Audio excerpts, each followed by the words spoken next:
Assalamu alaikum everyone. Assalamu alaikum Dr. Saleem. We are having some technical issues, so we will not be able to continue with our textual study session today. It's going to be Ask Dr. Saleem instead. You know the house rules. Please ask any questions that come to your mind pertaining, relating to, any kind of textual study questions or questions related to the Quran or Islam. Also, you can ask your questions in Urdu and request Dr. Saleem to respond in Urdu also. And in English, you can send your questions in chat if you don't ask them, by yourself, and I'll ask them on your behalf. Hopefully, we will be having lots of questions today because this is a great time for us to put forward our questions. Imran, I see that you have your hand raised. Please ask your question. Thank you. Assalamu alaikum, Dr. Saleem. I hope you're well. First question is about the leather socks and khuf. These days, of course, we wear leather socks, and then we have the outer boot or the shoes that we wear. But in the time of the Prophet, especially in Medina and the Masjid, it was all dirt, and they would walk in with their shoes on. And we know the hadith where Prophet ﷺ was told that your shoe is not clean, so he cleaned the bottom of the shoe. How did they use the leather socks then? Was it that they walked all around Medina in those leather socks, or they also had an outer boot or a sandal? So that's my question. And I had another question about that was, when we're reading your translations, if a question comes about Bible, do you have any recommendation or book or anything that we can refer to? Thank you. So as far as your first question is concerned, obviously there were socks and there were sandals or shoes separately. And when they would come to the mosque, basically the floor of the mosque was mostly of pebbles, so they would also pray with shoes on. So if today also there are areas, for example, you are in a ground or some place where the time of prayer has arrived, then you can pray with your shoes on as well, and it is not essential to take them off. And as far as your second question is concerned, I think I have referred this earlier on as well, that there is a very good website which is called BibleGateway.com. It has all the extant versions of the Bible, but the one that I use is the NIV, which is called the New International Version.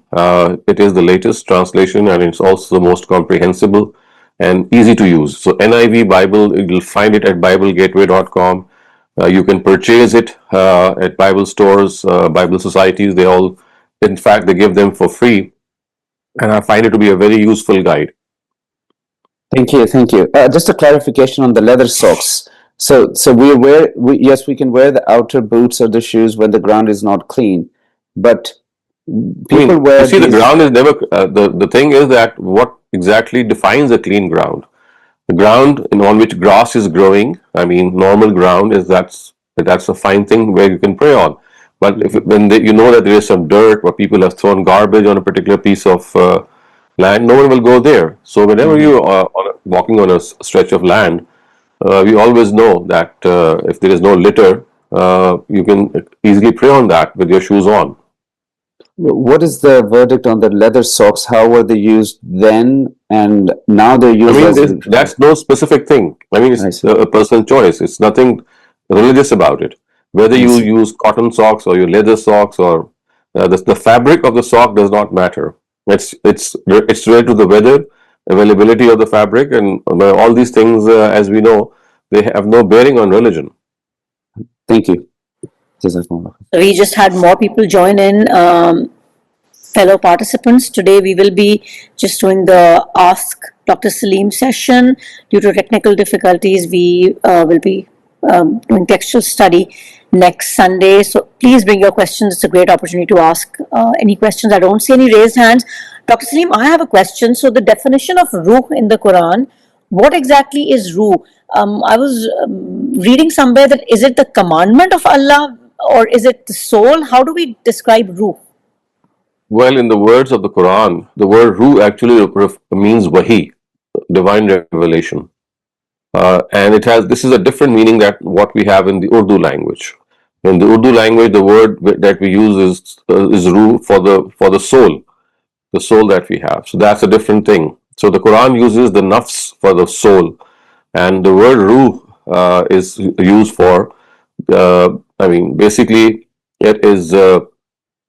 It's something that relates to the divine revelation or something that comes out from God's divine commands.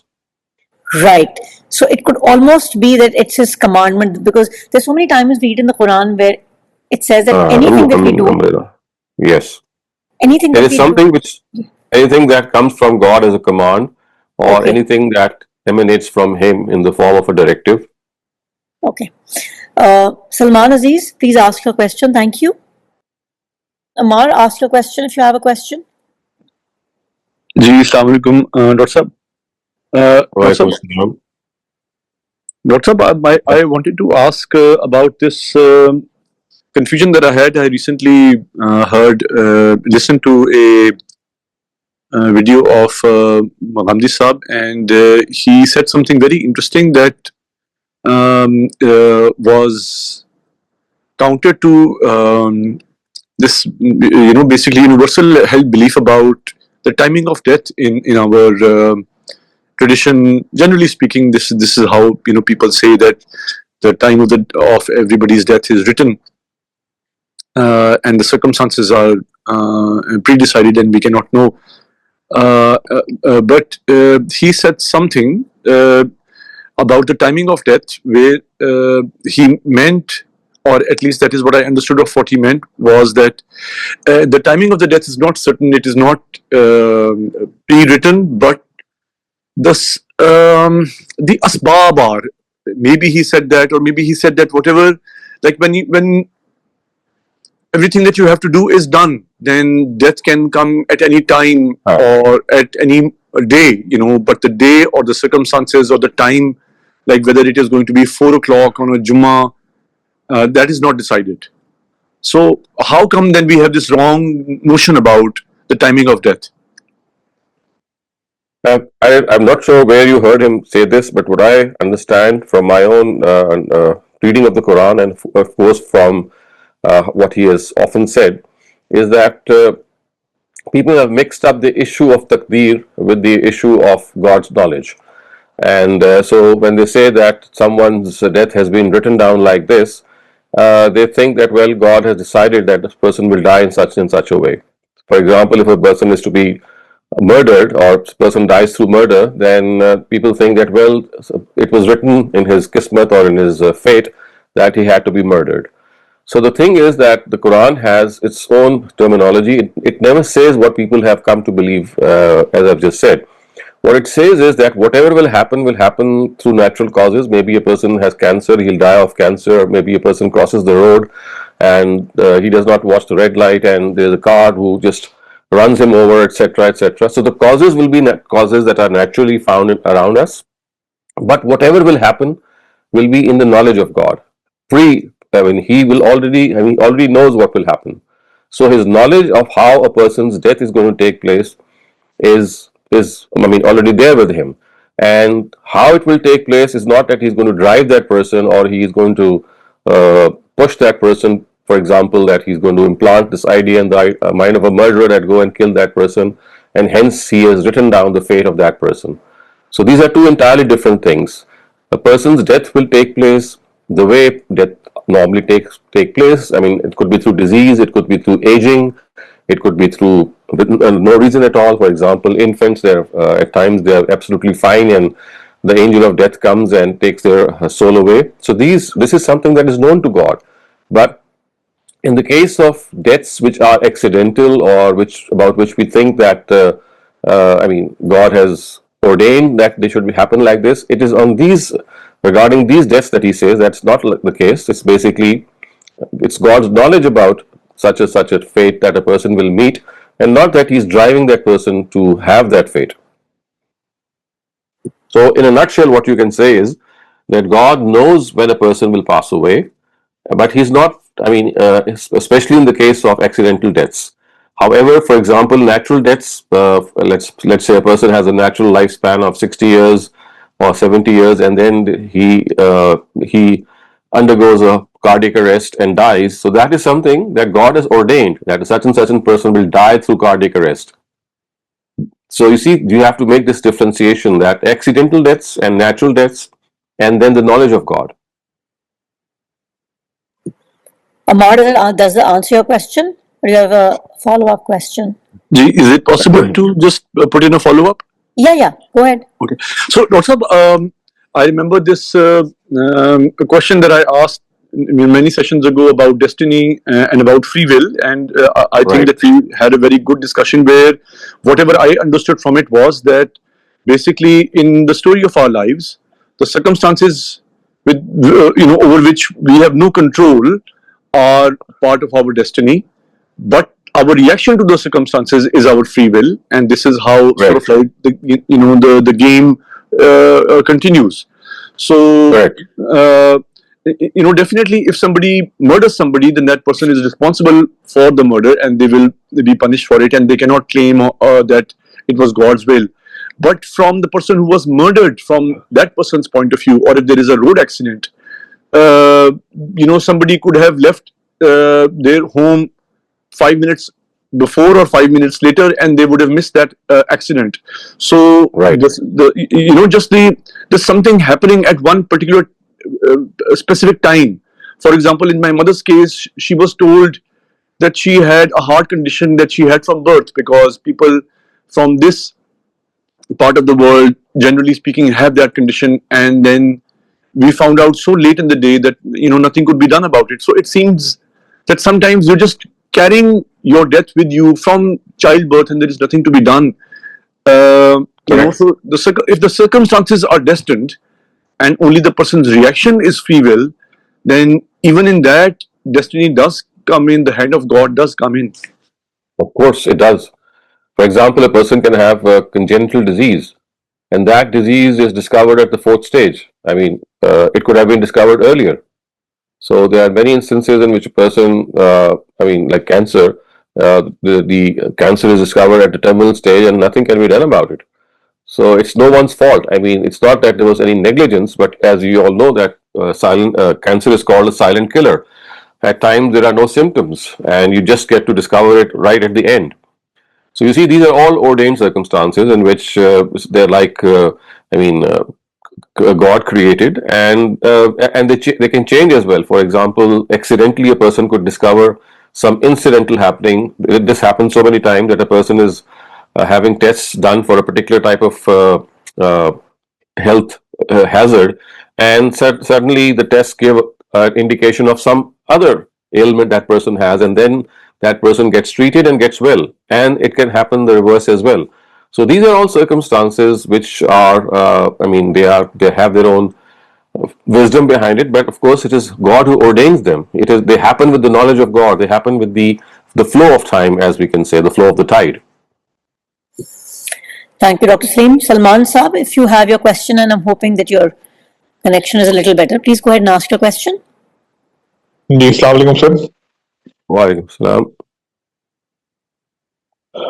Sir, मैं गामदी साहब की जो फन्नी बहस थी पाँव पे मसा के लिहाज से सुनता, उसमें कुछ सवालात थे, अगर आप उनमें गाइड कर दें जी कि आराब सब्त करने से या ये किरत सब्त करने से मुराद है कि आराब लगाना, और उसके अलावा वो कह रहे थे कि नसब कोई फाइल मफूल का हो जाता है, इसमें अगर बता दें, और इसी तरह थोड़ा सा अगर आसान अल्फाज में वो एक्सप्लेन हो जाए कि हमारा फर्क क्यों है अहले सुन्नत का मसला के बारे में पाँव का। तो ये थोड़ी सी एक टेक्निकल चीज है, मैंने इस पर एक लेक्चर दिया हुआ है, एक मेरी सीरीज है analytical study of the Quran. उसमें ये जो हिस्सा है सूरह माइदा का और सूरह निसा का, जहाँ पे वजू का तरीका बयान हुआ है, वहाँ जो एराब सब्त हुए हैं, वहाँ पे एक तरह से अगर आप पढ़ेंगे तो जैसे शिया हजरात पढ़ते हैं और मालिकी हजरात भी ऐसे पढ़ते हैं जो इमाम मालिक के फॉलोअर्स हैं, तो वहाँ पे आपको पाँव धोने के बजाय आपको ऐसा लगेगा जैसे कहा जा रहा है कि पाँव पे मसा कर ले। और अगर आप एक और तरीके से पढ़ेंगे, जैसे अल्फाज है वमसहू बिरुऊसिकुम, यानी आप अपने सर का मसा करें, और आखिर में आके आता है कि पाँव का भी, तो उसको अगर आप मसा पे उसको अतफ मानेंगे तो लगेगा जैसे कहा जा रहा है कि पाँव का भी। और अगर आप इससे पहले जो कहा जा रहा है कि आपने वजू करना है और उसके लिए पानी से आज़ा को धोना है, तो साफ मालूम होता है कि वहां पाँव धोना ही मुराद है। لیکن چونکہ وہاں لوگوں نے قرات تبدیل کر لی ہے، یعنی ارجلکم ایک قرات ہے، ارجلا کا مطلب ہے آپ کے پاؤں. اگر آپ اس کو ارجلکم پڑھ دیں گے تو اس کا مطلب ہو جائے گا کہ اب آپ اپنے پاؤں کا مسح کریں. اگر آپ اس کو ارجلکم پڑھ دیں گے تو وہاں اس کا مطلب بالکل دوسرا ہو جائے گا. تو ارجلکم اور ارجلکم، لام پہ زبر یا زیر ہے جس نے یہ مسئلہ پیدا کیا ہے. تو ارجلکم الی الکعبین یہ قرات عامہ ہے، یعنی اصل قرات یہی ہے. لیکن چونکہ ایک قرات ارجلکم بھی ہے جو کہ بعض لوگ مانتے ہیں، اس وجہ سے جو لوگ ارجلکم پڑھتے ہیں وہاں پہ وہ اس کا ترجمہ ہی ہوتا ہے پھر کہ آپ اس کو اس پہ مسح کر لیں اور وضو نہ کریں. یہ میں نے آپ کو آسان کرنے کی کوشش کی ہے، لیکن چونکہ یہ بحث ایک ٹیکنیکل ہے تو وہ آپ کو ایک لیکچر میرا مل جائے گا، اس میں میں نے پورا شروع سے لے کے آخر تک آیتوں کو سامنے رکھ کے سمجھایا ہے کہ دیکھیے یہ کیسے الفاظ کے جو لفظ ہیں اگر آپ اس پہ زبر لے کے آئیں اور زیر لے کے آئیں گے تو یہ فرق کیسے ڈالتے ہیں. تو اگر آپ اس کو تفصیل سے سن لیں گے تو وہ اس سے واضح ہو جائے گا. Salman, do you have a follow-up question? Kindly نصب جو ہے بتانا ہے، نصب کا کیا مطلب ہے؟ نصب کا مطلب ہوتا ہے زبر. کے ساتھ نصب کا مطلب ہے زبر، جر کا مطلب ہے زیر، رفع کا مطلب ہے پیش. یہ عربی میں نام ہے اعراب کے. نصب سے مطلب ہے زبر. ارجلکم دیکھیں نا، لام پہ زبر آ گئی ہے، اور مجرور یا زیر آئے گی ارجلکم پہ، لام پہ زیر آ گئی ہے. تو جب وہ نصب کی بات کر رہے ہوتے ہیں اس کا مطلب ہے کہ لام منصوب ہے، اس پہ نصب آ گیا ہے، لام پہ زبر آ گئی. ارجلکم لا، اور ارجلیکم لے میں زیر آ گئی ہے، اس کو کہتے ہیں کہ اس میں جر آ گئی ہے. تو یہ عربی قواعد کے لحاظ سے اگر آپ کو زبر کا آنا کیا ظاہر کرتا ہے؟ جی جی سر. میں آپ سے کروں گا زبر کا آنا کوئی عربی قواعد میں کچھ ظاہر کرتا ہے کہ اس کو ہم نے پیچھے کسی فائل کے ساتھ کرنا ہے؟ نہیں، یہ زبر اور زیر جو ہے اس کا عامل ہے نا. عامل کا مطلب ہے کہ کیا چیز ہے جو زبر لے کے آتی ہے اور کیا چیز ہے جو زیر لے کے آتی ہے. تو اگر آپ پیچھے مانیں گے، دیکھیں میں وہی کہہ رہا ہوں کہ اگر آپ کو تھوڑی عربی آئے گی تو میں یہ سمجھا سکتا ہوں اور وہ آیتیں سامنے ہوں. اور وہ میں نے وہاں کوشش کی ہے کیونکہ وہ لیکچر اس طرح کا تھا کہ ایسے لوگ جن کو عربی نہیں آتی وہ بھی سمجھ لیں. تو آپ اس کو اگر سن دیں گے تو آپ کو سمجھ میں آ جائے گی، کیونکہ یہ ایک مسئلہ ایسا ہے کہ جس میں آیتیں ساری سامنے ہونی چاہیے اور جو تقابل ہے وہ بھی سامنے ہونا چاہیے. تو آپ کو میں نے مختصر بتا دی، لیکن آپ وہاں دیکھ لیجیے گا تو آپ کو اس کی تفصیل سمجھ میں آ جائے گی. اور ویسے آپ کو ایک اور بات بتاؤں، اگر آپ اس کو بھی آسان دیکھنا چاہتے ہو تو غامدی صاحب نے جو یہ حصہ جہاں پڑھایا ہے وَامْسَحُوا بِرُؤُوسِكُمْ، جہاں وضو کی بحث ہے، اس کو انہوں نے اپنی جب کتاب وہ میزان پڑھا رہے تھے تو اس کو اس حصے کو ایکسپلین بھی کیا ہے. آپ ادھر بھی دیکھ سکتے ہیں، دونوں جگہ دیکھ سکتے ہیں. Dr. Saleem, I have a chat question. It is said in the hadith that the best jihad is to speak the truth in front of a tyrant king. But if there is fear that if I speak against the government or post something on social media, my life will be lost, I will be harmed, or I will be arrested, then what should I do? Please answer the question in Urdu. So first of all, this is not an authentic Dr. Saleem, narrative. Urdu mein. They want the answer in Urdu. تو پہلی بات تو یہ کہ روایت یہ ہے صحت کے ساتھ ثابت نہیں ہے.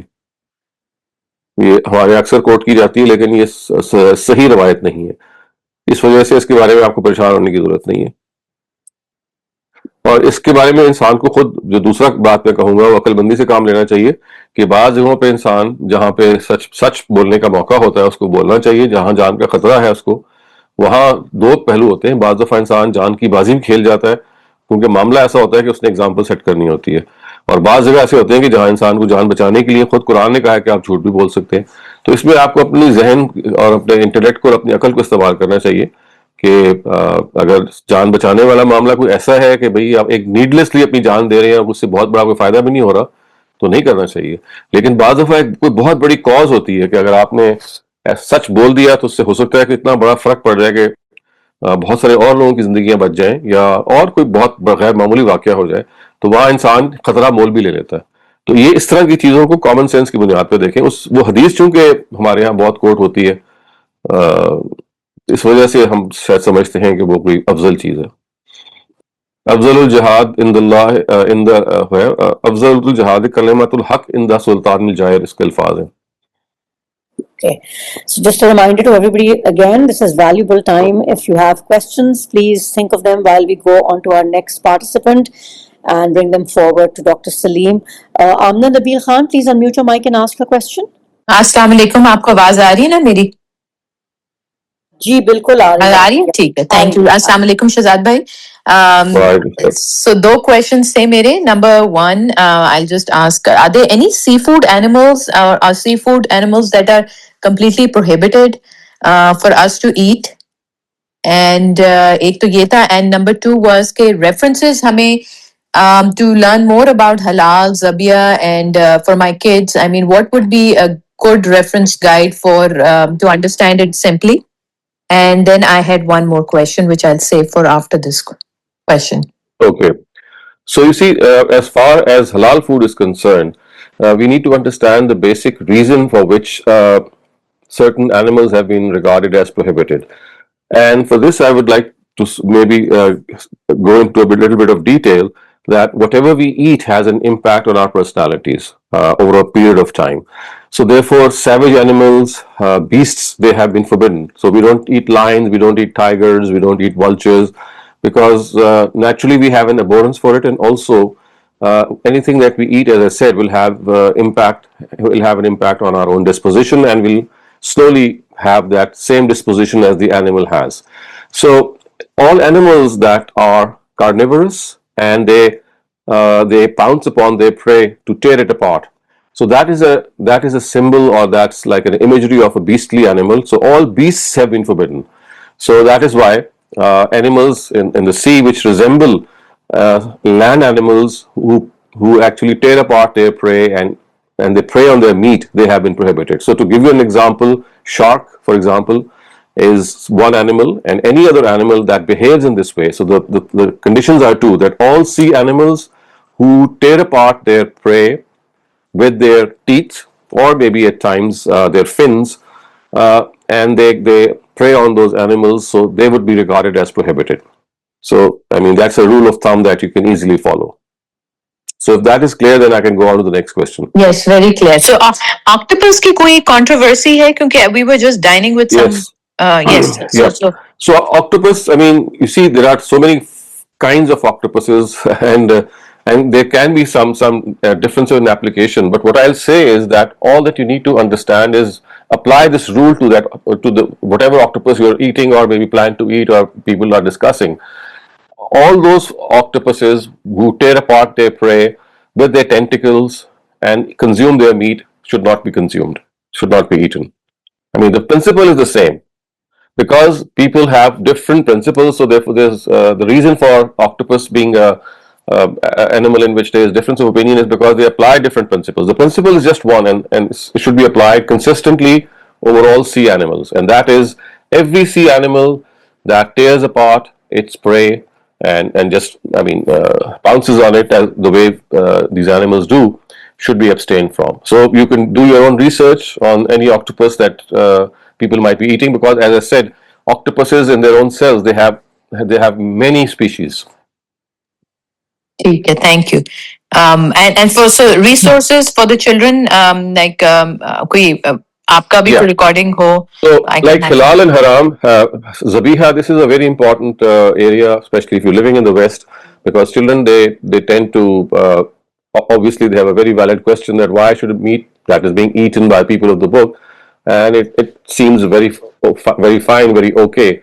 Why should this condition of halal or being zabiha be adopted? So you see, there are two reasons that if we can understand and then communicate to our children, that you can, I mean, I think you'll be able to convince them.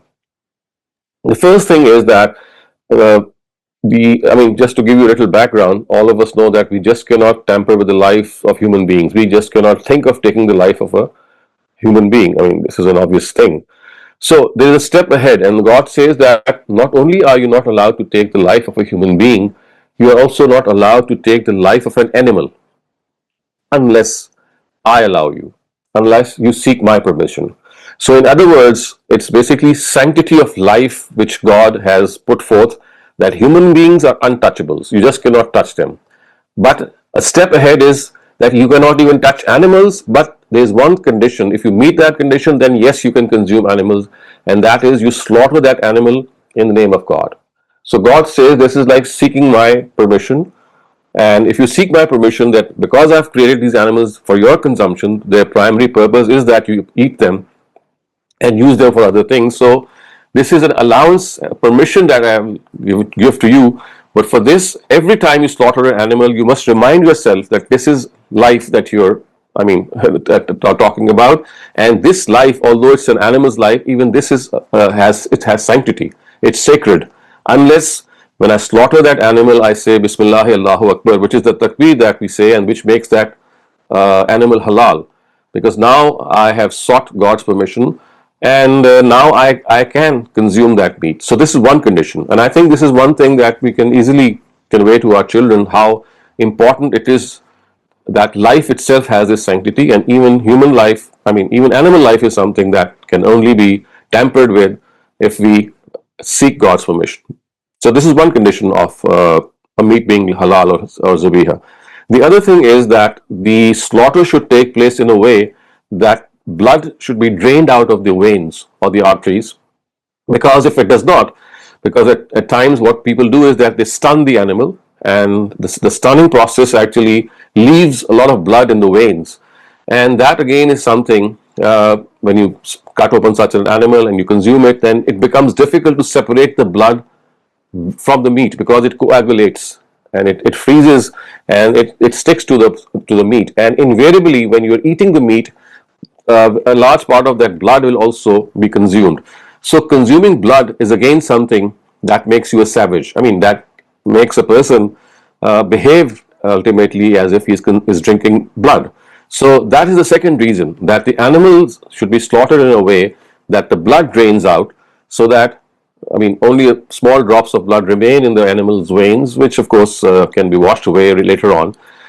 So as long as these two conditions are met, animals can be consumed. Now, living in the West, you'll see that because there is a large Arab clientele in many European countries, and in the US as well. So today, many abattoirs. So abattoir is a place where slaughterhouses are. So these slaughterhouses, they cater for the Arab clientele, and they say that it is halal food, and they stamp on it. So what does this mean? It actually means that the animal has been slaughtered such that God's name has been taken, Bismillah, Allahu Akbar. It does not need to be a manual thing. Even a machine can do that, as long as that name is pronounced. And the second thing is that they certify that the blood has totally been drained out. The animal was not stunned in a way that blood got coagulated in the veins, and therefore it is easy to consume and easy to eat. So this is how I think we should understand this issue, and I think this is a way that we can communicate to our children as well. Remember, today's children, they cannot just be put off, or just cannot be just put away by just saying that, well, this is what we have been told. So we have to know the reason, and we must convey this reason to our younger generation. And I think if you convey these two reasons, arguments, I think today's children, because I have been doing this for the last many years, and I find children to be very conducive and very, I would say, understanding of these reasons actually. Does that answer your question, Amna? Do you have a follow-up? Yes, thank you. I just have a quick follow-up question on this. So basically, kosher and people by the book. So how does Islam allow us? Yeah. I mean, are we allowed to? I hear mixed reviews on that. So kosher is absolutely fine, because kosher is the name of the meat which qualifies both these conditions. It satisfies both these conditions. Kosher meat is normally sold by Jewish companies, or by Jewish agencies, or by the Jews themselves. So it satisfies both these conditions. But meat by the people of the book, it does not, because in normal circumstances they don't pronounce the name of God when they are slaughtering that animal. So unless there is a halal certification, or stamp of halal certification, which certain Christians also, they, as I said, for the Arab clientele, they do, unless you have that stamp, you should not consume their meat. And the reason being that the animal that was slaughtered, that has been packed before you now and maybe frozen, was one in which God's name was not pronounced when it was being slaughtered, and hence we had no right, we don't have a right to eat such an animal, because we have taken the life of an animal without God's permission. Thank you, Dr. Saleem. So a follow-up question, why does this not apply to fish? Because you see, in the case of fish, the case in which a fish dies is like it's just taken out of water, and there is the amount. It's like a concession given, because you don't slaughter a fish, although they are fish which have blood as well. But because the nature of that death, I would say, is that in which you are not visually slaughtering an animal in which you can see that the blood is oozing out or flowing out. Okay, thank you. Dr. Ijaz Hussain, please ask your question. Assalamu alaikum. My question is regarding wazoo and tayammum. So these days, very chilly, even in parts of Pakistan. I see somewhere it's below zero. So I know that traditionally we've been told by our scholars that, I mean, someone can prefer tayammum if, for example, there's no water available, or there's a sort of a dearth of water, or it may aggravate some diseases. But my question is, it's sort of psychologically oriented, and I feel that it's very cold, and I don't like to get out, and go into the washroom and to do a wuzu. So can I do tayammum in such situations? You see, tayammum is something that is a personal ijtihad. It's a subjective thing, and it should be done when a person is left with no other plausible option. I mean, just being uncomfortable is not enough for you to give away wuzu and adopt tayammum. For example, what you can do is that at times a person is wearing a lot of gear. I mean, he is wearing 2 or 3 or 4 layers of sweaters, maybe, or coats. So at best, what you can do is that, I mean, you can wash your face, and if you think that it is cumbersome taking off your coat and then 2 layers of sweaters and of course shirt, and then you are going to wash your forearms, then you can do masa on your 4 layered whatever you're wearing, similar to the masa that you do on your socks. So what I'm trying to say is that the wuzu should be done completely as much as possible, but wherever you feel that it becomes difficult, because I think today the most difficult part is the layers that you're wearing. Your face is already bare, it's already open, so you can wash your face with warm water.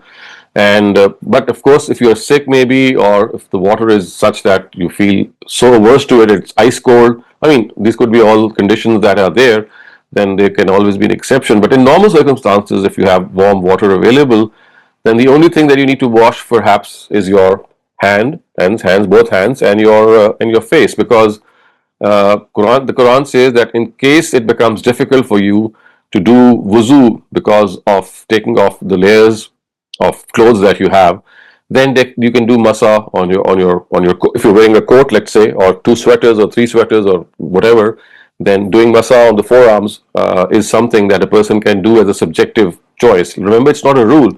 It's something that you can sort of fall back on if you think that taking off all those things that you're wearing becomes virtually very difficult for you. Thank you. The second part of the same question is related to another scenario, which is I observe, let's say on Pakistani highways and motorways, that in front of the public washroom there's a long line, and the namaz time is approaching. For example, it's in next 10 minutes or 15 minutes. But I assume that if I stand in the line, I will miss the prayer. So in such a context, can we prefer tayammum rather than waiting in the line? Yes, I mean, all these things can be done. You can either do tayammum, or I mean, instead of thinking that, well, if you stand in line, the time for the prayer will just pass away. So yes, that is an ijtihad that you can do. Thank you, Dr. Saleem. Naushad Shafqat Saab, please unmute your mic and ask your question. Yes, I'll start with hallelujah. Dr. I wanted to ask, there are ahadith in both Bukhari and Muslim which are classified as sahih, but we now have come to the conclusion that some of them are not actually sahih. So do we just look to scholars to guide us on this, or can we possibly make an ijtihad like we did in the case of wuzu, just you were explaining? So you see, as far as technically hadith is concerned, whether it is sahih or not, this is not the work of a ordinary student of or a reader of hadith. It is something that has to be left to scholars. So whenever you are reading a book on, let's say, hadith, they will always classify whether a hadith is sahih or not, especially in the case of Imam Bukhari or Imam Muslim, because they have named their anthologies as Al-Jami' Sahih. So they, in their opinion, they say or they claim that all the ahadith that they have collected in their anthologies are sahih. And remember, the word sahih is not the same sahih as we say in our Urdu language, which means correct. Sahih means that they conform to certain standards, and those standards are the highest standards. So that is the technical meaning of Sahih. But being human beings, they could have faltered as well. So there are many scholars who have pointed out mistakes in the works of both of these giants like Imam Bukhari, Imam Muslim, that although still a very major part of what they have collected is Sahih in the technical sense, but still there are certain other that they have discovered, certain loopholes which were not in front of our previous two scholars. So this is like an ongoing research process in which scholars, they continue to add information or they add their own knowledge to it. And so as far as the common man is concerned, he or she is not required to do this research. They just need to rely on the research of scholars. So you can pick up any scholarly, I would say, anthology and rely on that. And I can tell you that if there is a major debate, you'll get to know about that major debate regarding that hadith, because more often than not, they are already well known. Does it answer your question, Naushad sir? Yes, thank you. Thank you very much. Thank you very much, sir. Imran, please ask your question. Dr. Saleem, Assalamu alaikum again. So, as far as the Isra and Miraj, most people know one Miraj that Prophet Sallallahu Alaihi Wasallam had. But we also hear that, he had other Mirajs where, during sleep and stuff. And I wondered if you have a lecture on it, or if you can shed some light on it to, where he went for, he visited and saw the heaven and the hell and all the punishments. Where Ghamidi Sahib says that his opinion is that heaven and hell, they have not been created yet. I could be wrong, but that's what I heard one time. So I wanted to hear your thoughts that Prophet ﷺ, when he physically went up there, what did he really see? And did he have other such experiences during sleep as well? Thank you. So, I mean, this is something that we already know, that he never went physically. That is never what the Quran has said. All these were visions and dreams that were shown to him. So one of them is mentioned in Surah Bani Israel, and its details are found in certain ahadith. And he had other visions as well, in which he was shown sections of hell and heaven. It's not that he was physically transported to those destinations or locations, because as we know that they don't exist, and it actually never happened. I mean, God could have made it happen, but it never happened. So all these, all these details that you come to know from ahadith literature, they are the dreams and visions which were shown to Prophet Muhammad. And the reason of these dreams, as we all know, was to instruct him in certain ways, because visual guidance is much more powerful at times than textual or verbal guidance. So he was shown certain things, and the Quran has itself said that this is a means of instructing the Prophet, mentoring him, grooming him, and making him more eloquent and articulate in narrating these facts to his followers. So there's not a single instance that has been quoted in which he went physically. People have interpreted this, one of these verses of the Quran, which is the first verse of Surah Bani Israel, that they think that he physically went on a horse and he visited the mosque at Jerusalem, and from there on he went towards the heavens. So that's interpretation that has been made by people. Otherwise, the Quran has explicitly said that it was a ru'ya. So the word ru'ya in Arabic is the same as the word dream in the English language. So it was a dream that was shown to him. Just a quick follow-up. So thank you very much for the explanation. Do we get certain clarification from Quran or the Hadith that the heaven and hell have not been created yet, and that they're going to be created at the time of the Day of Judgment? Oh yes, I mean, very clearly we know from this from Surah Ibrahim, which is the 14th surah of the Quran. And near the end of that surah, it is explicitly stated that this world is going to be destroyed, and then a new world will be created. Which means, of course, that new world, which is the world in which there will be heaven and hell, is going to be created one time. So the words are Yawma tubaddarul ardu ghayril ardi was samawat. So remember the day when these heavens and this earth are going to be transformed into a new heaven, into a new world, in fact. So because that world has to be created as yet, which is the implication of this verse. So we can conclude that heaven and hell have yet to be made. You see, thank you. Jazakumullah khairan. Man, just to point out, I don't know if you've heard Dr. Ghamidi Saab's 27 question series. That is a very detailed episodes on Miraj. So if you get a chance, if you can, reach out to me independently, or I'll try to find you and send those to you. So I think it's quite a few episodes where he explains exactly what Miraj is and how it happened. So I see. It's called 27 question series. yeah, so it's No, it's called 23. 23. Basically, Okay. 23. Okay. 23. Inshallah. So yeah. No, I will certainly look it up, and if I don't find it, then I'll send you a message. Thank you very Yeah, much. so it has so just look that up. It's called Response to 23 Objections, I think. Right, 23 question series. I see. It's brilliant. Okay, So it'll thank you. answer a lot of that for you. Amar, please go ahead and ask your question. What's up? I wanted to ask about wuzu before reading the Quran. Especially That's if we are not required. reading in Arabic, we are only reading the translation. That's not required. Even if you're reading in Arabic, wuzu is not a condition for picking up the Quran. It's just a requirement for namaz or your prayer. You can read the Quran even if you don't have wuzu.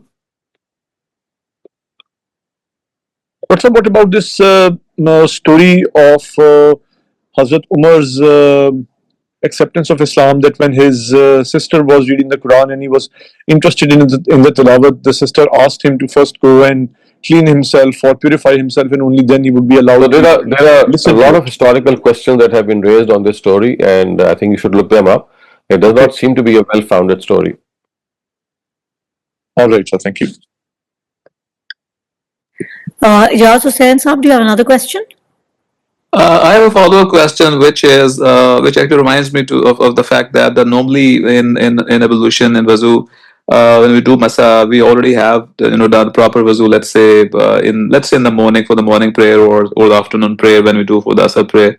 So, Dr. Saleem, do you mean that, for example, when we are doing masa in these harsh winter conditions, as I already asked you, so is it the case that we already have performed wuzu properly? I mean, fully.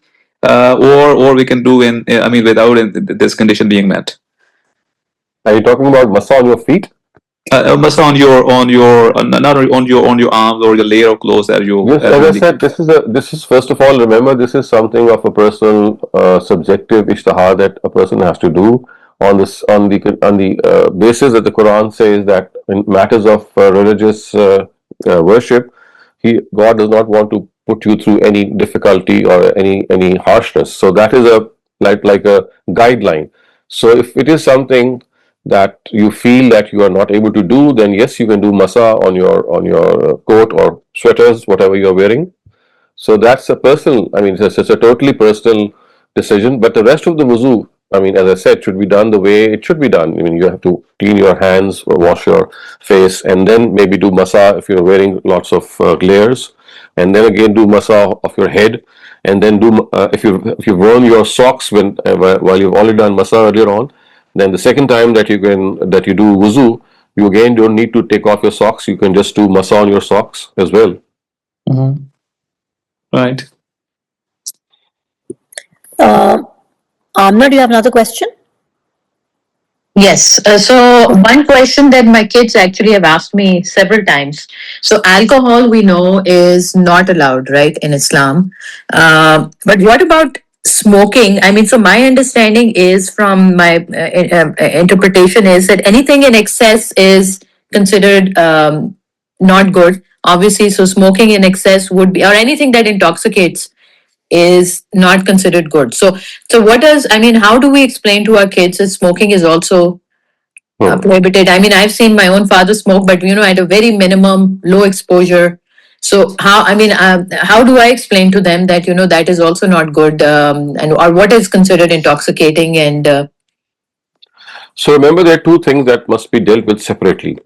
Things which are injurious to health, which are hazardous for health. For example, it could be excess of caffeine, it could be excess of smoking, it could be a lot of coffee that you drink. It is not the topic of religion. So regarding health hazards, God says that I have given you common sense, and you should use your common sense and not do things which are against your health. So that is something which Islam or religion leaves to your own discretion. Because if you don't follow the right way, you'll suffer yourself. If you keep on smoking, of course, it's going to be very injurious. It might even cause cancer, etc. So, as far as the what was the other part that you said? So smoking and so intoxicating. So and alcohol. Yes. So Alcohol. yeah. So the other thing is anything that has a moral implication to it. So religion deals with subjects or prohibitions that have moral implication. So smoking or anything, for example, consuming weed or marijuana or other things, they are things that have been classified as medical or health hazards. So they have to be dealt with by a doctor, and therefore you have to follow his advice, or if you don't follow it, you'll suffer. So that does not count as a sin. It counts as an improper attitude that you would do. So religion comes in wherever there is a moral implication. So because intoxication is something that makes us lose our senses, it makes us lose our inhibitions, the modesty that we have, the chastity that we have. We are not able to even differentiate between women whenever we are intoxicated to the extent that, of course, we can go to great extremes. So anything that has a moral implication has been dealt with in religion. And so because intoxication is something that can have a moral implication, it can make you lose your senses, make you use your intellect, and make you do things that can be immoral. So that is why it has been prohibited in the religious sense. So you need to explain to your children that religion only interferes in matters that relate to morality. Other things that are also injurious and also equally bad, they have been left to your common sense. And I mean, why should you do something which is against your own health? But they have not been included as sins. They have been included as improper behavior. I mean, God might ask you that I gave you good health, and instead of using that good health, you wasted away your health by eating this or by consuming that. So that would be another. I mean, that's another type of deviance, I would say. Okay, Dr. Saleem, I have a chat question. Can taking regular sleeping tablets be considered a form of intoxication and hence haram? Sleeping tablets can also make one lose inhibitions and senses. I mean, this is an extreme thing. I don't think that sleeping tablets go that far, except if they're taken in huge amounts, and there could be particular types. Otherwise, when you take those large amounts, you become immune to those large amounts, and the more you take them, the less you sleep you get. So I don't think that happens. And I mean, unless of course we have a medical opinion, which to my best of my knowledge, I don't think there is such an opinion. Unless a very, very strong medical opinion says so, I don't think we should make such a value judgment. Okay. Adil Qureshi, please ask your question. Thank you. Sir, there are a few difficult Urdu terms that Ghamidi Sahib uses whenever he is describing the pursuit of knowledge and things like these that I am hoping if you could do an easy English translation for me for. One of them is ilme zanni versus ilme Qatai, and there is something called istarari or something similar to that as well. Istarari or Yeah. So what do these two mean, or these three terms mean? They actually mean speculative. Istarari or zanni, they means conjectural, something which is not certain. On the other hand, qatai means something which is certain, something about which there can be no doubt. So istarar is something that you already know by virtue of being a human being. So that is what we call an istarari ilm, which means that that is an innate knowledge in you, something that you possess by virtue of being a human being. For example, you know the difference between good and evil. So that is what he is trying to point out. And also, Adil, Ghamidi Saab's also done a lecture on, somebody asked him that he uses very hard words, difficult words in Urdu, Salis Urdu. So he's done a, little talk on that. So maybe you can Google that and see the words he's given meanings to. Just to Sure. In one more difficult word that I don't have the good vocabulary in Urdu for is istimbat, I think. What does that word mean? Istimbat is deduction, to deduce something. Okay. Okay. Do we have any other questions? I do not see any raised hands. Excuse me, I raise hand. I think Okay, if there's a time I can ask. Yeah. So Dr. Saleem, as we already know, I mean, from Ghamidi Sahab and as you know, that in the paradise which is still to be established, there would be, women of this world and the pious men, the pious women of this world, and to that one. So, in terms of marrying off to, let's say a couple or men and women. So, would the consent of the two individual would be taken, by the Almighty, or they would be free to, of course, mingle, because that is a different context where they can, live together happily if they want to, or the consent as we do in our worldly life, that the marriage, is a contract. I So mean, there was sort of. I should think so. I mean, if there are two people involved, God's not going to force one to submit or maybe accept the decision of the other person. I think it is common sense that in such cases it will be the consent of both people. Because if you're not going to take the consent of the other person, then you're putting that other person into difficulty, which of course is not something which heaven or paradise should have. It is a place where everyone will be happy and at ease. So this can only be possible if both person they come together with their own mutual consent. Thank you, Dr. Saleem. We have 9 minutes left. I have another question. Amar, please go ahead and ask your question. And if anybody else has any questions, do raise your hands because we still have 9 minutes left. And I think it's a great time to get our questions out there. Yes, Amar, go ahead.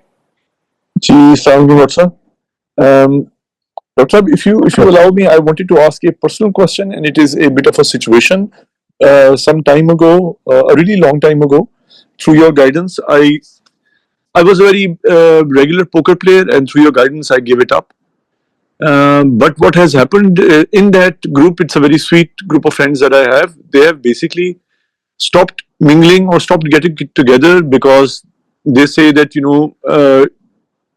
we got together because you are that one person who basically brought everybody together and because you have suddenly become high and mighty and you think that you are better than everybody else we have stopped playing altogether and we miss it and we also don't meet with each other.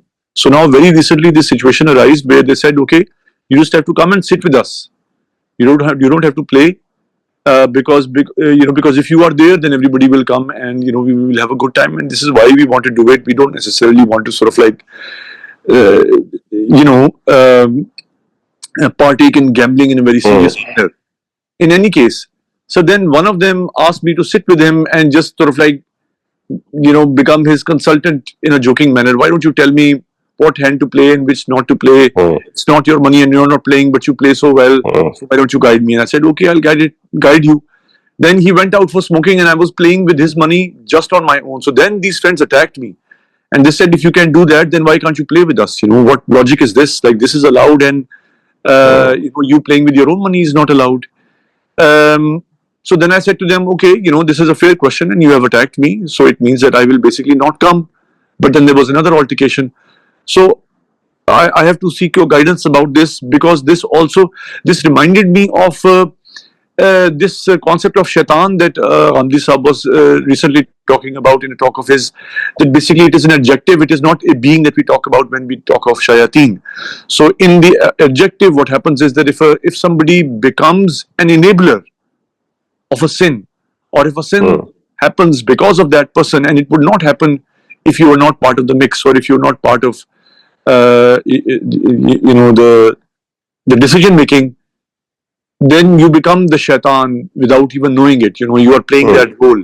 So last night because they all got together because of me I this thought came into my mind that maybe I am the shaitan in this scenario but they also want to get together and have fun and they would not if I was not there. So Yes, this is my situation, sir. I am sorry to go on and on about it. Yes, I do understand. I think my advice would be that let them come to you if they think that you are the person who is a means of getting them bring them together, because you can later on cash upon this and do certain other things that can maybe make them do things which are even better by coming together and doing those things. So I think what you can do is that don't be part of that play, don't enable any player, don't sit and give advice. Just sit there for the sake of it, maybe read a book or watch TV or maybe do anything that you find is interesting. Because if they think that your presence is something that is enough, I think you should just make yourself available and let them play and let them enjoy. And maybe through this friendship that you develop with them slowly, and you already have, one day you can talk to them about religion, maybe talk to them about God, maybe talk to them about how we should utilize our lives, how we should spend some time for the benefit of humanity, etc. So you see, friends are always assets. You must not lose your friends, and always remember, people, we are not, I mean, we are not perfect people. We have our own problems, we have our own mistakes. Always look at the good in people, always look how they behave in circumstances when the going gets tough. So this is one bad habit that they have. So instead of forsaking them, instead of maybe dismantling this group, you can transform it and you can use it for many other things. And personally, I have gone through this situation as well, through many of my colleagues as well earlier on. So I never gave them up. I used to sit with them. They would drink as well. They would do other things as well. But slowly, I mean, because they had other things in life that you could share with them, maybe in common, for example, starting a project for the welfare of people, or maybe sitting down and reading something together. You see, what happens is that you can transform this friendship slowly into productive things, and also play your role, that as far as we are concerned, we are all human beings, we have our own shortcomings, so no one is perfect. So I mean, we should still be together. And I'm often reminded of the Jesus, I think I've cited this a number of times here as well, that when these Jews and these Pharisees, they saw him sitting with people who were evil, they condemned him and said that, look at this prophet of God, he's come here and he's sitting with these evil people. And then he said those beautiful words, and he said that I have not been sent to the sinners. I have not been sent to the righteous. I have been sent to the sinners. And he said that the sick, they don't need, the healthy don't need a doctor. The sick, they need a doctor. So, which actually meant that, I mean, instead of debarring yourself or placing yourself at a higher pedestal, you remain amongst them and find opportunities to make them become more positive, more contributing, and more constructive in life. Thank you for that wonderful answer, Dr. Saleem. I just have a few minutes left and two raised hands, so I would like to get both of them in. Diane Khan, please ask your question. If I could request you to keep it short. Assalamu alaikum, Ustad. Right, salam.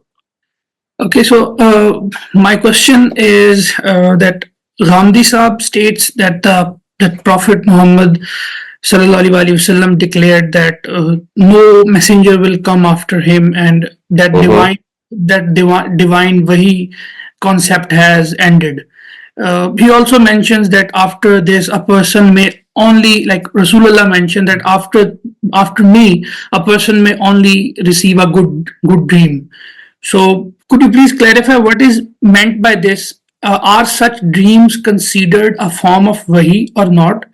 Like, if not, what is their religious significance, and how, if at all, like, should they be understood or acted upon, considering that people experience many different types of dreams? हमारे होता है कि हम लोग अक्सर ख्वाब देखते हैं और उसमें अच्छे ख्वाब बुरे ख्वाब सब आ रहे होते हैं, लेकिन यहाँ पर चूंकि रसूलुल्लाह ये बात करें कि वही नहीं आएगी और ना मेरे बाद रसूल आएगा, लेकिन ये है कि इससे ज्यादा कि किसी लोगों को अच्छे ख्वाब आ जाएं, तो वो ख्वाब कितने मीनिंगफुल होते हैं, क्या हमें उससे कोई सबक लेना चाहिए? Thank you.